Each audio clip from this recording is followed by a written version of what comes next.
پختونوں کی تاریخی روایات کے مطابق دلازاق قبیلہ 750 عیسوی سے آج تک کوہ سلیمان کی وادیوں میں رہائش پذیر ہے۔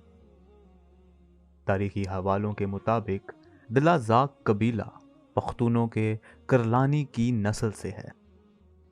دلازاق قبیلے کے حوالے سے تاریخ دان لکھتے ہیں کہ یہ سب سے پہلے وادی پشاور میں دریائے باسین کے کنارے آ کر آباد ہوا تھا۔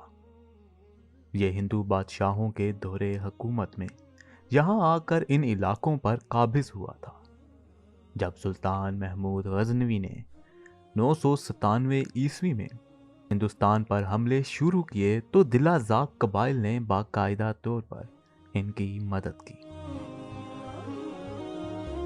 دلازاق قبیلے نے اپنے ایک بزرگ ملک یحییٰ کی سرپرستی میں سومنات کے مندر پر حملے میں شرکت بھی کی تھی۔ ناظرین، اس سے پہلے کہ ویڈیو شروع کروں آپ کو بتانا چاہوں گا کہ یہ ویڈیو ISC کی کاسٹ سیریز کا حصہ ہے۔ ہم اب تک الحمدللہ 25 قوموں کی تاریخ پر ویڈیو بنا چکے ہیں۔ مزید کم از کم 30 قوموں پر انشاءاللہ ویڈیو بنائیں گے، اس لیے ISC کو کائنڈلی جلدی سے سبسکرائب کر لیں۔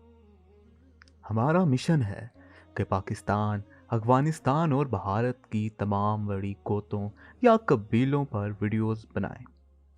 اگر آپ اپنے قبیلے یا قوم پر ویڈیو بنوانا چاہتے ہیں تو کمنٹ باکس میں ضرور لکھیں یا ہمارے فیس بک پیج پر میسج کر دیں۔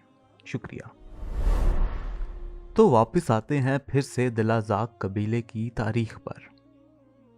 اگر تاریخی صفحات سے گرد اڑائی جائے تو کچھ ایسی روایات بھی ملتی ہیں کہ لاہوریوں پر ایک ہندو راجا کی کمزور ریاست قائم تھی۔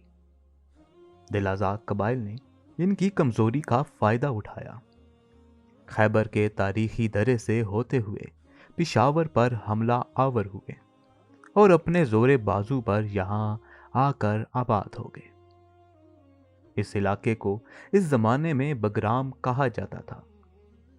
اس طرح دلازاق قبائل نے سردریاب کے جنوبی حصوں پر دور دور تک اپنا قبضہ جما لیا۔ آج سے 150 سال پہلے پختونوں کی تاریخ پر لکھی گئی کتاب تاریخ حیات افغانی میں ان قبائل کے حوالے سے کچھ یوں لکھا ہے۔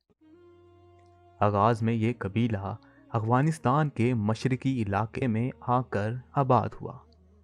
اس کے آنے سے پہلے پشاور کے مشرقی اور جنوبی کناروں پر ہندو آباد تھے، جن کو سرح کافر یعنی اپنے عقیدے کے پکے کافر کہا جاتا تھا۔ یہ نسلاً گریک تھے۔ آغاز میں دیگن اور اصل سواتیوں کے بزرگ پشاور، راولپنڈی اور جلال آباد کی حدود میں آباد تھے۔ دلازاق قبیلے کے یہاں پر قابض ہونے کے بعد انہوں نے سواتیوں کو وقفے وقفے سے یہاں سے نکالا اور اپنا قبضہ مضبوط بناتے گئے۔ یوسف زئی قبائل کابل کے حکمران مرزا الغ بیگ کے دور میں بہت مشہور ہوا تھا، لیکن جب یہ اپنی کثرت اور طاقت کے غرور میں مست ہوئے اور پشاور پر قبضہ کرنے کی غرض سے یہاں پر حملہ آور ہوئے تو یوسف زئی قبیلے نے دلازاق اور مومن قبائل سے نہ صرف شکست کھائی بلکہ پشاور چھوڑنے پر بھی مجبور ہوئے۔ ناظرین، اس زمانے میں پشاور، باجوڑ، ننگرہار اور ہزارہ تک کے علاقوں میں دلازاق آباد تھے۔ اسی دور میں یوسف زئی قبائل کے حکمران مرزا الغ بیگ سے مار کھا کر پشاور آئے اور یہاں آباد ہوئے۔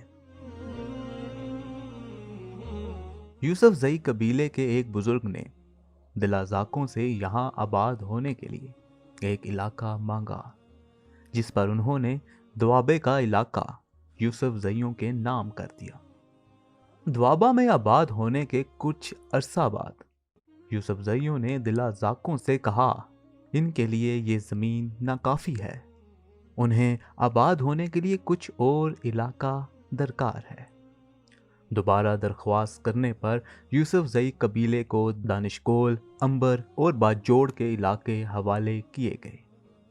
حوالگی کے وقت دل آزاد قبیلے نے یوسف زئیوں سے کہا کہ دوابہ اشغر تک پھیلا ہوا ہے، اگر زور اور طاقت رکھتے ہو تو اپنی تلوار سے یہ علاقہ بھی شمالی قبیلے سے چھین سکتے ہو۔ اس کے بعد دل آزاد اور یوسف زئی قبائل کے درمیان زمینوں کی تقسیم پر ڈھیر ساری لڑائیاں ہوئی، جس میں دونوں کو بھاری جانی و مالی نقصان اٹھانا پڑا۔ آخر کار ان لڑائیوں کا اختتام دونوں قبائل کے سرداروں کی صلح پر ہوا۔ اس جرگے میں دل آزاقوں کے سردار ملک محمد خان دل آزاق اور یوسف زئیوں کے ملک احمد خان بابا خود شریک تھے۔ مغل بادشاہ جہانگیر کے دور میں حکومت میں ظفر خان کوکا نے دل آزاق قبائل کی فوج کو شکست دینے کے لیے ایک دستہ فوج کا مقرر کیا۔ ظفر خان کی فوج نے دل آزاقوں کے بزرگوں کو پکڑ کر قید میں ڈال دیا اور ان کے گھرانوں کو پنجاب اور ہندوستان کے مختلف علاقوں میں آباد ہونے پر مجبور کیا، جن میں سے ایک بڑی تعداد آج بھی ان علاقوں میں آباد ہے۔ دل آزاق قبائل کے ڈھیر سارے گھرانے مغل دور حکومت میں ہی خیبر پختونخوا میں آباد ہو چکے تھے۔ آئیے اب دل آزاق قبائل کی شاخوں پر تھوڑی سی روشنی ڈالتے ہیں، جن کے نام کچھ یوں ہیں: نوری خیل، یعقوب خیل، احمد خیل، دتک زئی، عمر خیل، زکریا خیل، سمو زئی، نصرت خیل، عنایت خیل، امازی، یاسین خیل، مونڈا زئی، موتی زئی، وحید رضئی، موما زئی، حسین زئی وغیرہ وغیرہ۔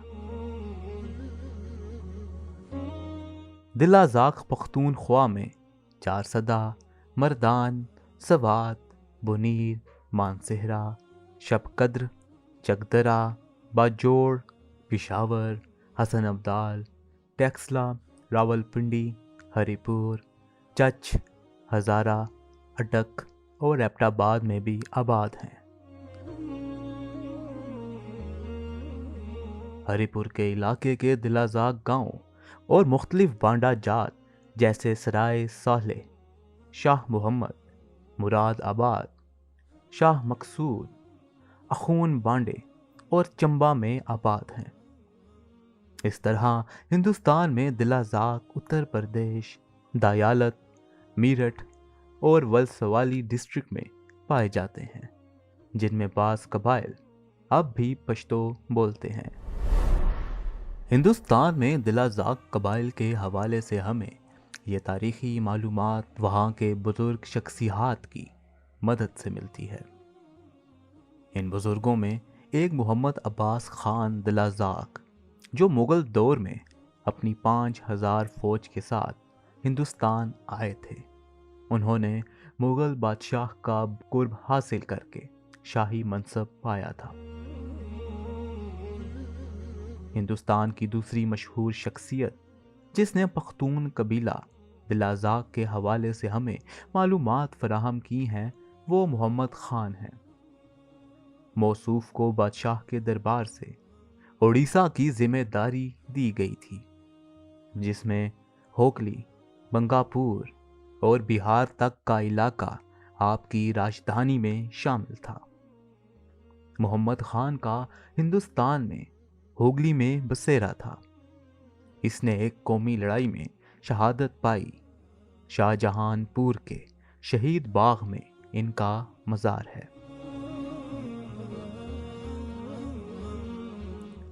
پختون دل آزاق جنید خان بھی رسول پور میں آئے تھے۔ یہ جگہ اب ننپور کے نام سے یاد کی جاتی ہے۔ یہ علاقہ شاہ جہاں پور کے ساتھ جڑا علاقہ ہے۔ ایک اور پختون دلازاق دلاور خان تھے جن کو اس علاقے میں بھیجا گیا تھا۔ وہ بھی شاہ جہان پور میں دلازاق محلہ جلال پور میں آ کر آباد ہوئے تھے۔